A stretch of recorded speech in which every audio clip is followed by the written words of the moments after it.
Hello students, myself Shivani, Assistant Professor of Chemistry in Government College Birod. So in this lecture we will cover the first unit of our physical chemistry of semester 1, that is the gaseous state. So students, सबसे पहले you all must know that is what is a gas. So as you all know, any matter can exist in three different kind of state, that is solid, liquid and gas. Fine. So in this chapter we will discuss the gaseous state. So what is a gas or what are the characteristics of a gaseous state? क्या होते हैं बच्चों? तो कोई भी matter या कोई भी सब्सटेंस या पार्टिकल मॉलिक्यूल अगर आपका गैसियस स्टेट में एग्जिस्ट कर रहा है तो इसका मतलब उसका इनडेफिनेट वॉल्यूम है एंड इनडेफिनेट शेप है. मतलब कि गैस का शेप भी डिफाइन नहीं है और गैस का वॉल्यूम भी डिफाइन नहीं है. इनफाइनाइट वॉल्यूम अकोमोडेट करती है. शेप डिफाइन नहीं है मतलब जिस भी कंटेनर में आप गैस को पुट कर रहे हैं, डाल रहे हैं, उसी का वो शेप ले लेती है. क्लियर है? सो नेक्स्ट ये आपका फर्स्ट हो गया. सेकेंड कैरेक्टरिस्टिक्स क्या है कि गैसेज आर हाईली कंप्रेसिबल.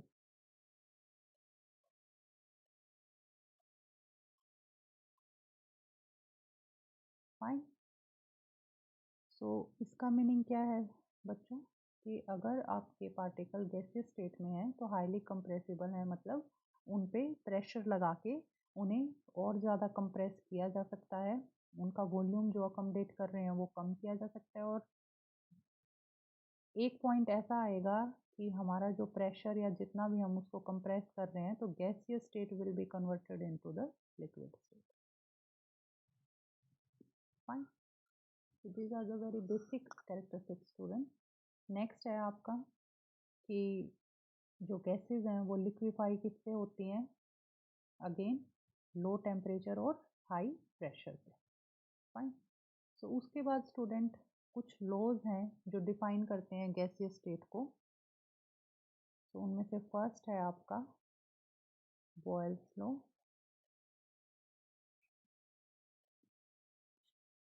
तो स्टूडेंट्स इसमें क्या है? According to Boyle's law, at constant temperature the volume of a given mass of a gas is inversely proportional to its pressure. Means जो आपका वॉल्यूम है वो इनवर्सली प्रोपोर्शनल होगा pressure of gas के एट कांस्टेंट टेम्परेचर.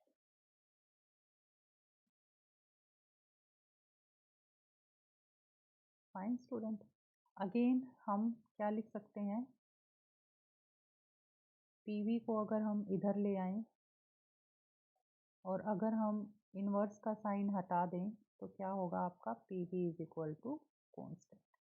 मतलब pressure और volume की जो क्वांटिटी है वो क्या रहेगी? कांस्टेंट रहेगी आपकी. कहाँ पे? Constant temperature. क्लियर है?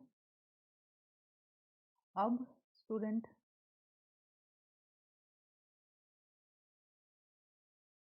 इनिशियली हम मान लेते हैं कि किसी भी प्रेशर का वॉल्यूम P1 है, किसी भी गैस का जो प्रेशर है वो P1 है, वॉल्यूम है वो V1 है. Again at some particular condition जो उसका प्रेशर है गैस का वो P2 है या वॉल्यूम जो है गैस का वो V2 है.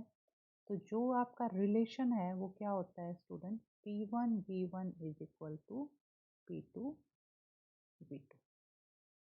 क्लियर है?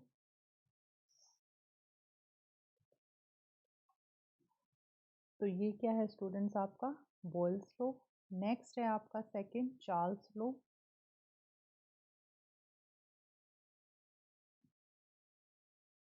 तो डेफिनेशन क्या है स्टूडेंट चार्ल्स लॉ की? चार्ल्स लॉ है जो आपका वॉल्यूम और टेम्परेचर के बीच में रिलेशन शो करता है. कहाँ पे? Eight constant pressure. तो बॉयल्स लॉ क्या था आपका? कांस्टेंट टेम्परेचर पे. और चार्ल्स लॉ कहाँ पे है आपका? कांस्टेंट प्रेशर पे. Fine. So according to Charles law क्या है स्टूडेंट कि एट अ कांस्टेंट प्रेशर, जो प्रेशर है वो आपका क्या रहेगा? constant. So at a constant pressure, the volume of a given mass of a gas increases or decreases by 1 by 273 of its volume at 0 degree Celsius for each 1 degree rise or fall in temperature. मतलब अगर हम इसको mathematically expression लिखें Charles law का तो वो क्या होगा students, V1 is equal to V naught plus V naught by 273। तो देखो स्टूडेंट इसका मीनिंग क्या है, V1 क्या है आपका, volume of gas at any temperature और प्रेशर कंडीशन पे है। वी नोट क्या है आपका, जो इनिशियल वॉल्यूम है। फाइन। तो उन पर्टिकुलर कंडीशन पे, टेम्परेचर प्रेशर की कंडीशन पे अगर हम V1 निकालेंगे तो वो क्या होगा आपका, V naught plus 1 by 273 of V naught. V naught मतलब इनिशियल जो आपका टेम्परेचर है। क्लियर है। इसी तरीके से हम स्टूडेंट्स हम इसको, ये किसके लिए था, ये आपका जो वॉल्यूम है कहाँ पे है आपका, 0 डिग्री सेल्सियस पे। क्लियर है। अगर हम T डिग्री सेल्सियस के लिए अगर हम मैथमेटिकल एक्सप्रेशन करें तो वो क्या आएगा आपका, V T is equal to V naught plus V naught by 273 into में आपका T। क्लियर है स्टूडेंट। तो ये क्या है आपका चार्ल्स लॉ। नेक्स्ट जो डेफिनेशन है आपकी, जो मैथमेटिकल एक्सप्रेशन है आपका चार्ल्स लॉ का, वो क्या है, बॉयल्स लॉ का तो क्या था स्टूडेंट आपका, कांस्टेंट टेम्परेचर पे, टेम्परेचर क्या था कांस्टेंट, और वहाँ पे क्या है जो आपका पीवी भी क्या है कांस्टेंट। क्लियर है। ये कहाँ पे था, बॉयल्स लॉ पे। अभी चार्ल्स लॉ पे हम क्या ले रहे हैं, प्रेशर आपका क्या रहेगा स्टूडेंट, कांस्टेंट, और उस कांस्टेंट प्रेशर पे जो वॉल्यूम है आपका किसी भी गैस का वो डायरेक्टली प्रोपोर्शनल होता है आपके टेम्परेचर। क्लियर। तो volume of a gas is directly proportional to temperature of the gas at constant pressure. Clear है। अगेन हम प्रोपोर्शनलिटी का साइन अगर हम हटाते हैं, टेम्परेचर कहाँ जाएगा, V के नीचे। क्लियर है। तो V by T is equal to क्या आ जाएगा आपका कांस्टेंट। क्लियर है स्टूडेंट। अभी अगर हम डिफरेंट डिफरेंट कंडीशन पे अगर हम इस रिलेशन को सिग्निफाई करें तो वो क्या होगा, एक कंडीशन पे मान लो आपका V1 वॉल्यूम है गैस का और टेम्परेचर क्या है T1। अगेन आपका दूसरे कंडीशन के ऊपर क्या होगा, V2 है T2 है, तो वहाँ पे क्या होगा आपका V1 by T1 is equal to V2 by T2। Again at constant pressure. Clear student यहाँ तक का। नेक्स्ट है आपका जो थर्ड है सिलेबस में, वो क्या है स्टूडेंट, एवोगैड्रो लॉ।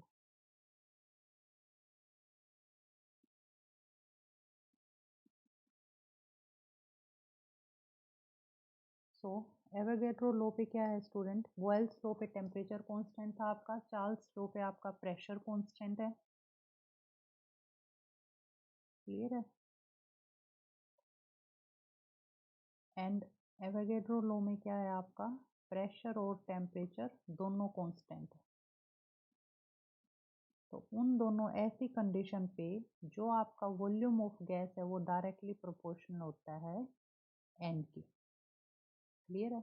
एन किसको सिग्निफाई करता है स्टूडेंट, जो आपके जितने भी नंबर ऑफ मोल्स हैं, N is equal to number of moles. Clear है स्टूडेंट। सो ये आपके कुछ लॉज थे जो आपकी गैसीय स्टेट को डिफाइन करते हैं। या अगर गैसीय स्टेट भी क्या है स्टूडेंट, अगर जो आपकी गैस है वो आइडियल गैस है तो इन लॉ को कंप्लीटली फॉलो करेगी। क्लियर है स्टूडेंट। नेक्स्ट हम देखते हैं एक बहुत ही इंपॉर्टेंट रिलेशन है, क्या बोल देते हैं उसे, ideal gas equation. So a very important relation student. क्या होता है, जो आइडियल गैस इक्वेशन है वो आपका कॉम्बिनेशन है तीनों लॉज का, क्लियर है। तो बॉयल्स लॉ में क्या बताया था मैंने, पीवी जो है आपका क्या होता है, कांस्टेंट होता है। अगेन जो आपका चार्ल्स लॉ था उसमें क्या था आपका, V/T जो है क्या है आपका कांस्टेंट है, क्लियर है स्टूडेंट। और जो आपका एवोगैड्रो लॉ था वो क्या था स्टूडेंट, जो वॉल्यूम ऑफ गैस है वो डायरेक्टली प्रोपोर्शनल है एन के, या फिर आप बोल सकते हो नंबर ऑफ मोल्स के, क्लियर है। तो इन तीनों रिलेशन पे यहाँ से अगर हम आते हैं, V is directly proportional to 1/T, V common निकाल लेते हैं, V is directly proportional to T, और यहाँ से V is directly proportional to N। So यहाँ से क्या रिलेशन आ गया स्टूडेंट्स, अपना V is directly proportional to NT/T, clear है। और हम क्या कह सकते हैं, PV इज इक्वल टू, या PV is directly proportional to NT, या हम प्रोपोर्शनलिटी का साइन हटाएंगे तो क्या आएगा, PV इज इक्वल टू, कोई कांस्टेंट देना पड़ेगा हमें nRT, और R क्या है आपका यहाँ पे गैस कांस्टेंट, क्लियर है स्टूडेंट।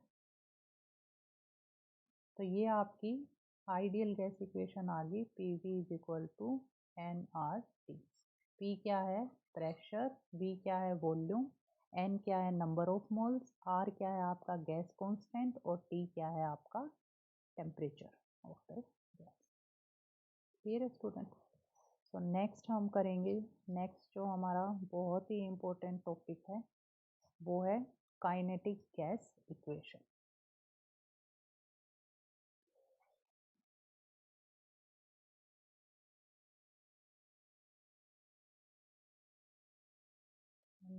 गैस इक्वेशन, सो ये बहुत ही ज़्यादा इम्पोर्टेंट टॉपिक है स्टूडेंट्स आपका। सो सबसे पहले तो जो आपकी काइनेटिक गैस इक्वेशन है या एक्सप्रेशन है या थ्योरी है वो बेसिकली कुछ पोस्टुलेट्स पे डिपेंड करती है, क्लियर है। तो पोस्टुलेट क्या होते हैं, कुछ सेट आपकी कंडीशंस होती हैं, या उनको साइंटिस्ट मान लेते हैं कि ये कंडीशन, उनको एक अजम्पशंस मान लेते हैं कि इनके बेसिस पे फिर आपकी जो थ्योरी है पर्टिकुलर वो डिराइव होती है, क्लियर है। तो वो जो अजम्पशंस थे साइंटिस्ट के या पोस्टुलेट्स थे जो, तो वो क्या थे, फर्स्ट पोस्टुलेट है स्टूडेंट आपका कि all the gases are made up of large number of extremely small particle called molecules। मतलब कि जितनी भी आपकी गैसेस हैं वो बहुत ही tiny tiny small number of particle से मिलके बनी होती हैं। क्या है, फर्स्ट है स्टूडेंट आपका, जो जितने भी गैस हैं आपके, जितनी भी गैसेस हैं वो किससे मिलके बनी होती हैं, infinite number of tiny particles, जिन्हें हम क्या बोल देते हैं, मोलिक्यूल्स, फाइन। नेक्स्ट क्या है कि जो ये मोलिक्यूल्स होते हैं ये क्या होते हैं आपके साइज में, शेप में और मास में क्या होते हैं, आइडेंटिकल होते हैं। सेकेंड पोस्टुलेट जो है वो आपका क्या है कि जो volume occupied by individual particle, या हम ये बोल दें कि एक जो मॉलिक्यूल है गैस का उसने जो वॉल्यूम ऑक्यूपाई किया है, और ओवरऑल गैस का जो वॉल्यूम है V, और इसका मान लो हम स्मॉल v है, तो जो स्मॉल v है वो आपका बहुत ही very very less as compare to v, means negligible volume है, fine.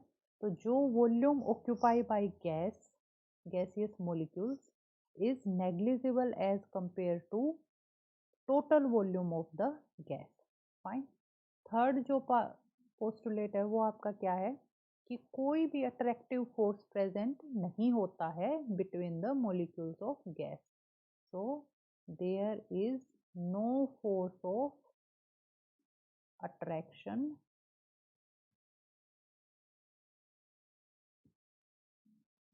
between the gaseous molecule. Fine student, जो नेक्स्ट पोस्टुलेट है वो आपका क्या है कि जो आपके गैस के मॉलिक्यूल्स होते हैं वो हमेशा आपके रैंडम मोशन में होते हैं, मतलब कि स्टेशनरी नहीं होते हैं, कि ऐसा नहीं होगा कि आपके गैसियस मॉलिक्यूल की कुछ भी मतलब रैंडम मोशन नहीं है, वो all time with a particular speed with a particular direction वो मोशन में इधर उधर मूव करते रहेंगे। सॉलिड पार्टिकल, सॉलिड स्टेट में क्या होते हैं, पार्टिकल स्टेशनरी होते हैं, एक जगह पे ही सेट रहते हैं, तो ऐसा नहीं है गैस की स्टेट में। फाइन, जो नेक्स्ट पोस्टुलेट है स्टूडेंट वो आपका क्या है कि जो आपके गैसियस के पार्टिकल्स होते हैं वो कहाँ पे होंगे, ऑब्वियसली गैस किसी ना किसी कंटेनर में रखी होगी, तो उस कंटेनर में जो गैस के पार्टिकल्स होते हैं वो कोलाइड करते रहते हैं, किसके साथ, कंटेनर की वॉल्स के साथ, और उससे क्या होता है वो प्रेशर एक्सर्ट करते हैं on the walls of the, जो आपकी कंटेनर की वॉल्स होती है वहाँ पे प्रेशर एक्सर्ट होता है। फाइन, उसके बाद नेक्स्ट पोस्टुलेट है स्टूडेंट आपका कि जितने भी पार्टिकल हैं गैसियस के, अब वो मोशन में होंगे तो ऑब्वियसली टकराएंगे एक दूसरे के साथ, लेकिन उस कोलिजन में when one particle of a gas collides with the other molecule of the gas, तो क्या होता है during that collision there is no loss of energy.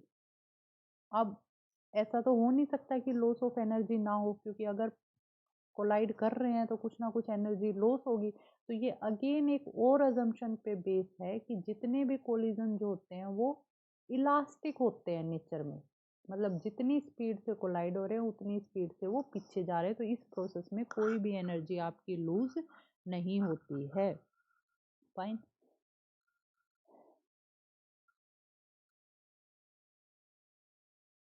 उसके बाद स्टूडेंट लास्ट है आपका कि ड्यू टू कोलिजन, ये जो भी गैसेस पार्टिकल कोलाइड करते हैं आपके गैसेस मॉलिक्यूल, तो इस कोलिजन में जो आपके मॉलिक्यूल्स हैं वो डिफरेंट वेलोसिटी और डिफरेंट काइनेटिक एनर्जी के साथ मूव करते रहेंगे।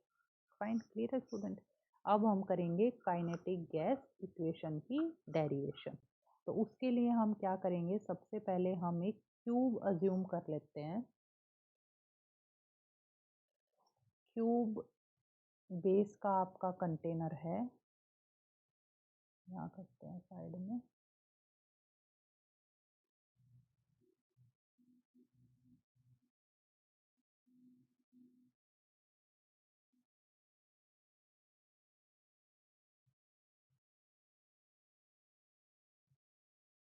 फाइन, अब इस क्यूब में क्या है स्टूडेंट आपका, ये जो है ये क्या है आपका z axis, this one is your x axis,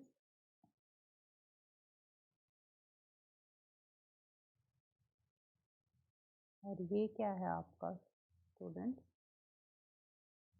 this one is your y axis.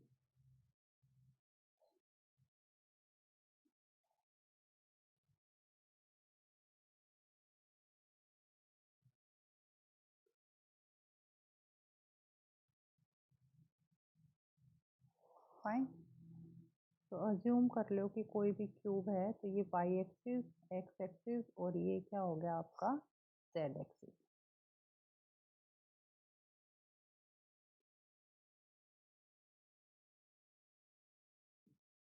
ठीक है स्टूडेंट, या हम जो ये पॉइंट है यहाँ से भी अज्यूम कर सकते हैं, ये x एक्सिस, y एक्सिस, और ये क्या हो जाएगा आपका z एक्सिस। ठीक है,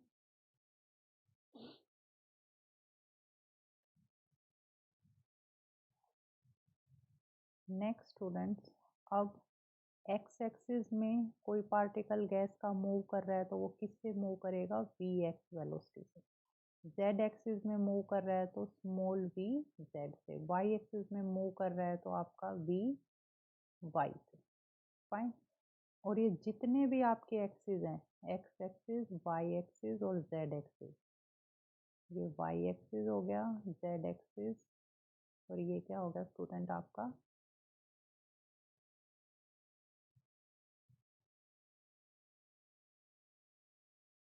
one is x axis, this one is z axis. Fine. तो ये क्या है, आपस में परपेंडिकुलर है, जितने भी आपके तीनों के तीनों एक्सिस है. क्लियर है. उसके बाद जो हम इस एज की लेंथ है, ये हम क्या अज्यूम कर लेते हैं, L सेंटीमीटर. क्लियर है. और जो लेंथ ऑफ द बॉक्स क्या है आपकी, L सेंटीमीटर. क्लियर है. नंबर ऑफ मोल्स कितने हैं उसमें,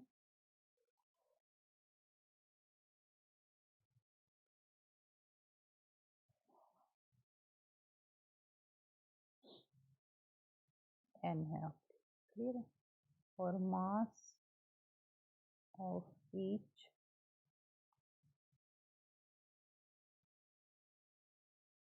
मॉलिक्यूल ऑफ गैस क्या है आपका, M. क्लियर है स्टूडेंट. तो अब जो ओवरऑल वेलोसिटी का कंपोनेंट है v स्क्वायर, वो क्या होगा आपका, vx का होल स्क्वायर प्लस vy का होल स्क्वायर प्लस vz का होल स्क्वायर. क्लियर है.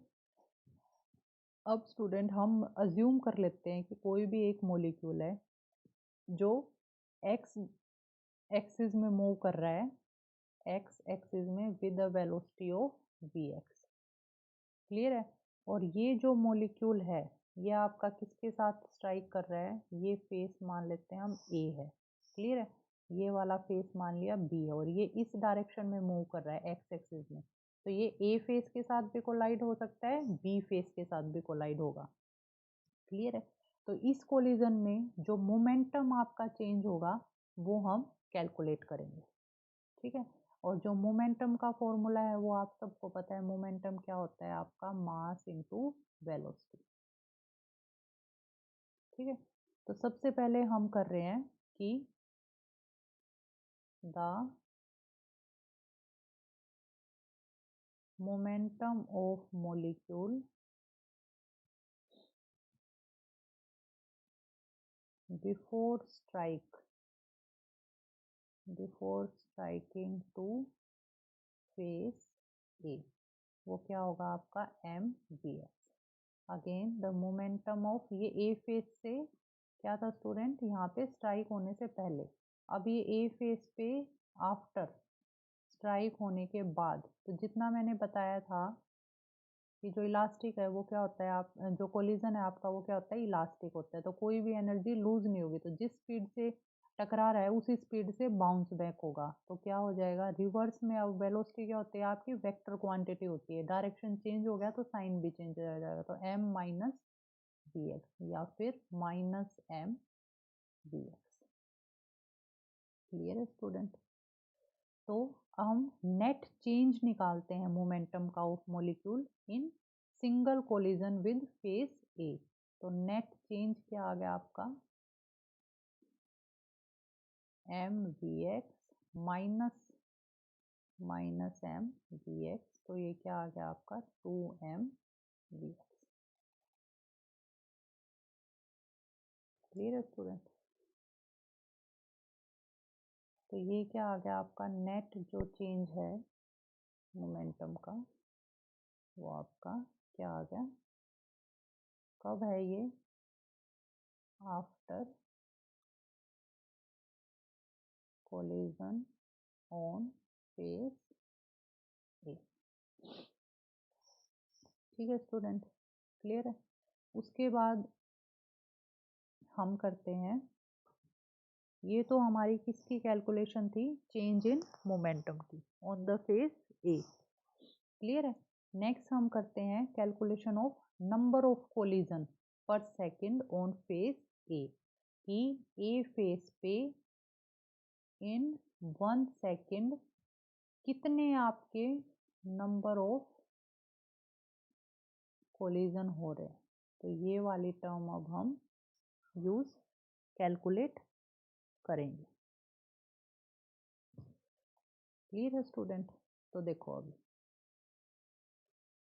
पहले क्या था कि एक फेस ए के ऊपर कोलिजन हो रहा है तो मोलिक्यूल को क्या करना पड़ेगा, ए फेज से बी तक का डिस्टेंस कवर करना पड़ेगा और अगेन फिर देन बैक टू बी से ए तक का करना पड़ेगा। क्लियर है कि जैसे कि ऊपर देखो हमने ये फेस दिखाया था, यहाँ पे क्या है आपका, ये ए फेस है। क्लियर है, तो एक बार पार्टिकल यहाँ पे था मान लो और उसको ए फेस के साथ कोलाइड करना है तो एक बार बी फेस तक जाएगा फिर ए तक जाएगा तब जाके ही कोलाइड होगा एक कोलिजन नेक्स्ट कोलिजन के लिए। एक कोलिजन तभी माना जाएगा। तो डिस्टेंस कितना कवर किया, यहाँ तक का एल था और एल तो कितना हो गया आपका 2l। क्लियर है, तो जो आपका डिस्टेंस कवर कर रहा है L plus L is equal to 2l centimetre. Clear है, और जो वेलोसिटी है उसकी वो क्या है, Vx सेंटीमीटर पर सेकेंड। क्लियर है, यही वेलोसिटी है। तो जो डिस्टेंस कवर कर रहा है एक सेकेंड में वो कितना है आपका Vx सेंटीमीटर।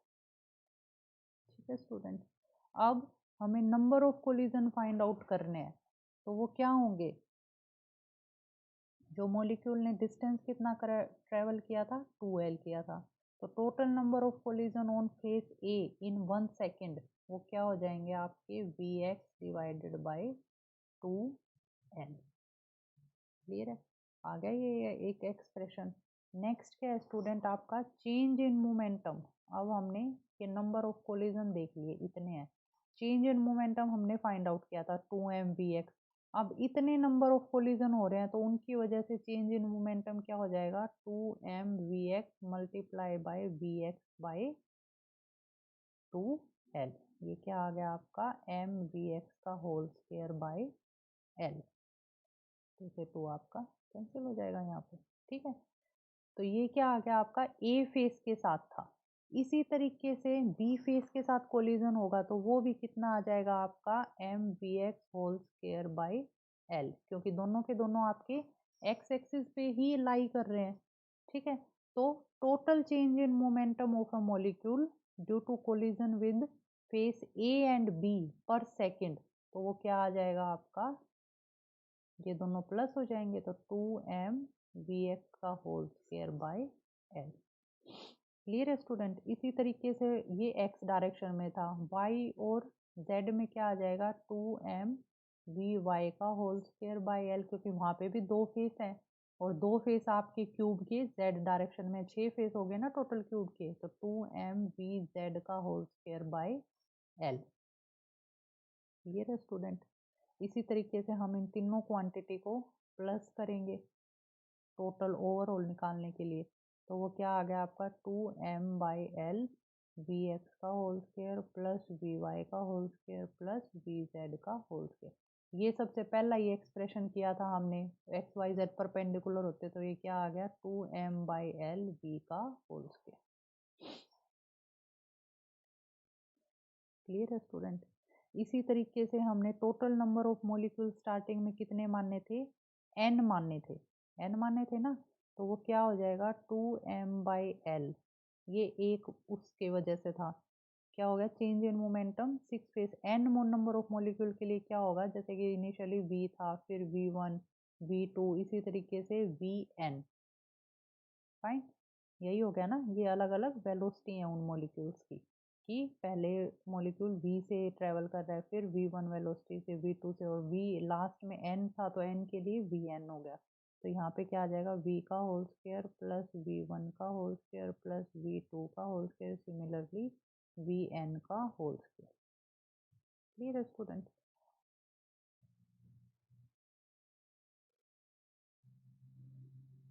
और इसी तरीके से n नंबर ऑफ मॉलिक्यूल है तो 2m multiply by n by l into में जो ये ओवरऑल वेलोसिटी है इसको क्या मान लेंगे हम u स्क्वायर। u स्क्वायर क्या है आपका, क्या किया हमने यहाँ पे अभी n से मल्टीप्लाई कर दिया नीचे और यहाँ n से डिवाइड और n से मल्टीप्लाई, एक ही बात है।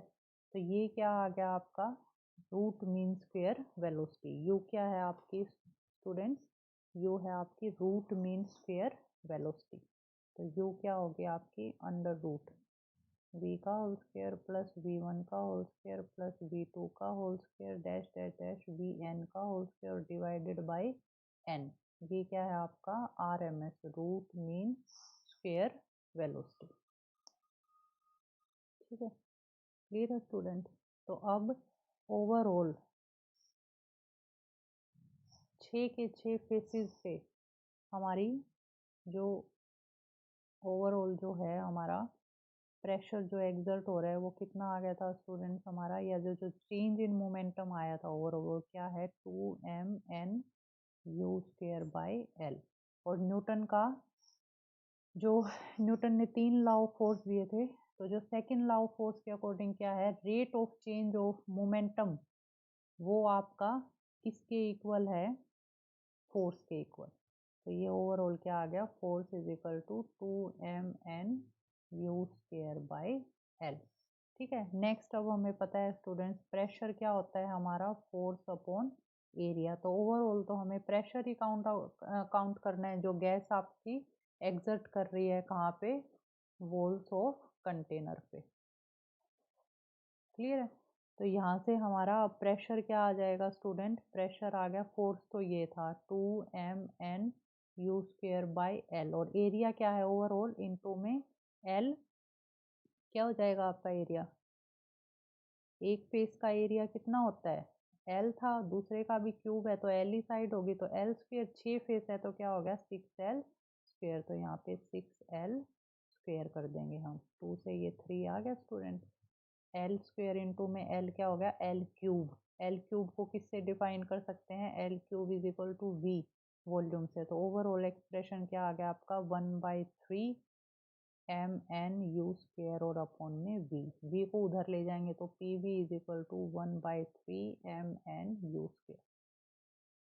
ये क्या है स्टूडेंट आपका,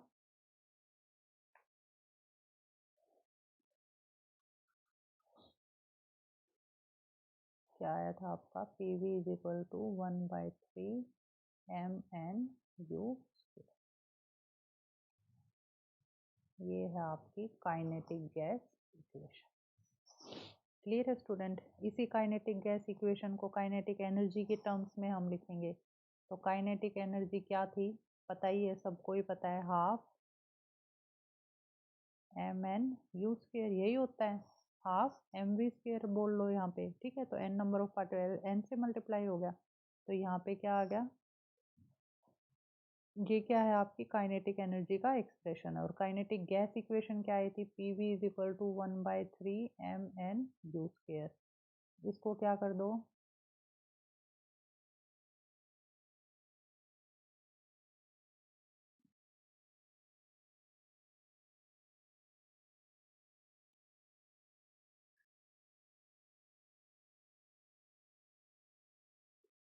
ऐसे देखते हैं student, pv is equal to 1/3 mn u square. इसको कर दो 2 से मल्टीप्लाई और 2 से डिवाइड कर दो, तो क्या आ गया 2/3 इंटू में 1/2 mn u स्क्वायर। ये क्या है आपका काइनेटिक गैस, तो is equal to 2/3 kinetic energy.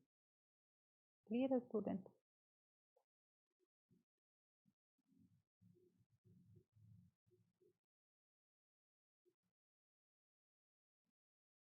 यहाँ से एक्सप्रेशन क्या आ गया, pv is equal to 2/3 kinetic energy. ठीक है, अब काइनेटिक गैस इक्वेशन क्या थी, pv is equal to 1 mole के लिए RT।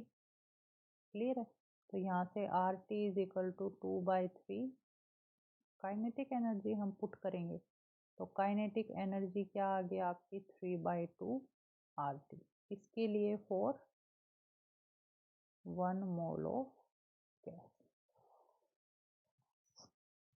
क्लियर है स्टूडेंट। नेक्स्ट जो है हम R क्या है आपका गैस कांस्टेंट है। क्लियर है, तो इसी को क्या कर देंगे, अगर आपके ये क्या था एवरेज काइनेटिक एनर्जी पर मॉलिक्यूल अगर हम फाइंड आउट करनी है एक मॉलिक्यूल के लिए, तो क्या करेंगे, इसको ओवरऑल एवोगैड्रो नंबर से मल्टीप्लाई कर देंगे, तो 3/2 R by N naught T, और ये आर बाई एन नोट क्या होता है आपका के क्या होता है आपका बोल्ट्जमैन कांस्टेंट। क्लियर है? तो ये ओवरऑल क्या आ गया आपका 3/2 R T by N naught या फिर 3/2 के टी। क्लियर है? तो ये क्या है स्टूडेंट आपका काइनेटिक गैस इक्वेशन। नेक्स्ट हम नेक्स्ट चैप्टर में करेंगे। ये जो डेरिवेशन है ओवरऑल अपनी नोटबुक में करके देखना स्टूडेंट 2-3 बार। कोई डाउट हो तो we will discuss in the next lecture. Okay, thank you.